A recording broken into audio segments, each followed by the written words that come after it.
ஏன் நீ வாய்க்கடிக்கு வந்தோம் அப்படின்னா, கோவை வெள்ளலூர்லேருந்து கோவை புதர் வரைக்கும் அப்படி நாத்தடிக்குது. துர்நாற்றம். அந்த மக்கள் வாழ முடியாத நகரமா கோவை மாறிட்டு இருக்கு.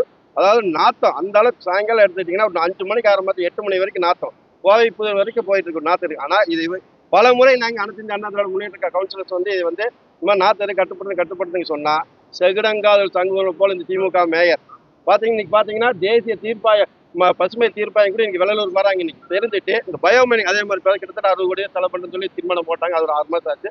அது அப்படியே குப்பையில் கிடக்குது. அதாவது இதுல வேற அண்ணன் அதாவது இவரு உள்துறை அமைச்சர் வந்து சொல்லிடுறாரு, இந்த மாதிரி திருப்பூருக்கு குப்பையில கொண்டு வந்து இங்க போடுறான்னு அசம்பிளிலே சொல்றாரு. கோயம்புத்தூர் குப்பை மேடா. அதாவது இந்த வெள்ளலூரில் வந்து சரி பண்ணல அப்படின்னா கண்டிப்பாக வந்து அனைத்து இந்திய அண்ணா திராவிட முன்னேற்ற கழகம் கண்டிப்பாக இவங்களுக்கு பாடம் படிக்கின்ற வேலையில் ஆர்ப்பாட்டத்தில் கையில் எடுக்கும். அதே மாதிரி பார்த்தீங்கன்னா கடந்த 5 ஆண்டு காலில் இந்த கோவை மாநகராட்சியில் அதாவது நாங்கள் உண்மையை தான் சொல்றோம்.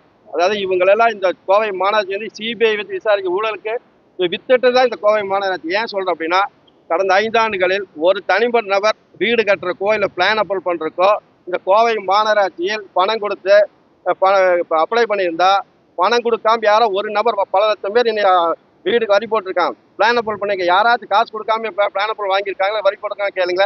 இதுக்கு தான் விசாரணை, இதுதான் ஸ்பெஷல் டீம் போட்டு விசாரித்து இந்த கோவை மாநகராட்சி வந்து ஊழல் மிகுந்த கோவை மாநகராட்சி கலைக்கணுங்கிற அனைத்து இந்திய அண்ணா திராவிட முன்னேற்ற கழகத்தில் கோரிக்கைங்க.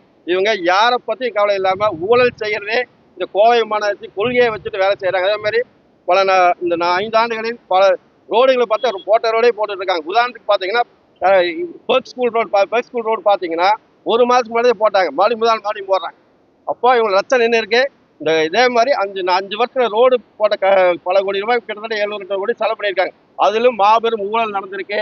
ஆகவே இந்த கோவை மாநகராட்சி ஊழலுக்காக கலைக்கப்பட வேண்டிய மாநகராட்சி.